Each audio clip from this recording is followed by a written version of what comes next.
चचनामा एकमात्र ऐसा सोर्स है जो भारत के इतिहास के 7वीं-8वीं सदी की हमें जानकारी देता है।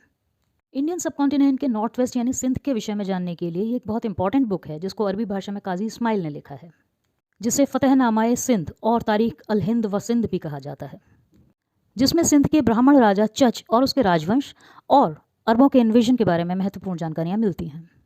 चचनामा से पहले दो ही बुक्स ऐसी मिलती हैं जिनके अंदर सिंध का इतिहास हल्के फुल्के तौर पे दिया गया है, जिसमें है एक अल मदानी की बुक और दूसरी है अल बिलादुरी की फ़तह अल बुल्दैन। इसलिए चचनामा की इंपॉर्टेंस बढ़ जाती है क्योंकि उसमें हमें अरब इन्वेजन की डिटेल जानकारी मिलती है।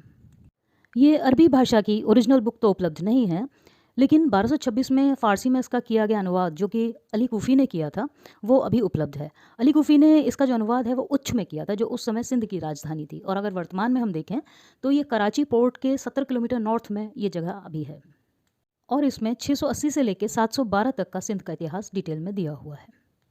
अब बात यह आती है कि न तो इम्पीरियलिस्ट हिस्टोरियंस ने और ना ही नेशनलिस्ट हिस्टोरियंस ने इस बुक को कोई ख़ास महत्व दिया, लेकिन योहानन फ्राइडमैन और मन्नान अहमद आसिफ जैसे स्कॉलर्स ने इस बुक का एनालिसिस किया है।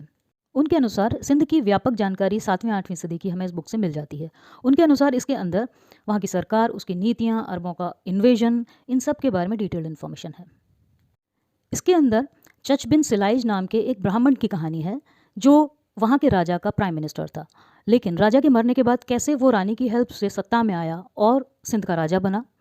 फिर उसने राजा बनने के बाद कैसे किलों पे कब्जा किया और तरह तरह की ट्रीटीज़ करके कैसे हिंदू और बुद्धिस्ट लोगों का विश्वास और दिल जीता और एक सफल राज्य की स्थापना की, और कैसे उसने अपनी आक्रामक, रक्षात्मक और उदार नीतियों की वजह से लंबे टाइम तक शासन किया।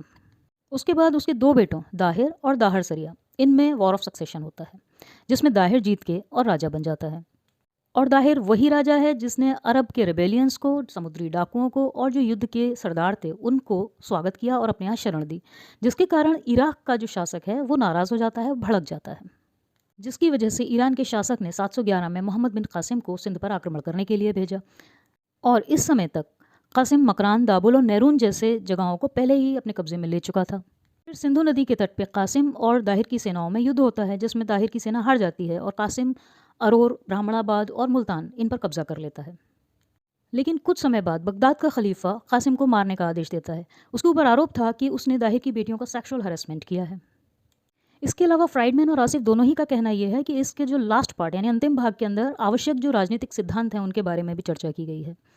और आसिफ के अनुसार इसमें टैक्सेशन, डिफरेंट पॉलिसीज़ और कुछ इंपॉर्टेंट लोगों के कॉन्वर्सेशन भी शामिल हैं। कैसी लगी आपको ये आज की जानकारी? कमेंट में ज़रूर बताएं। Thank you.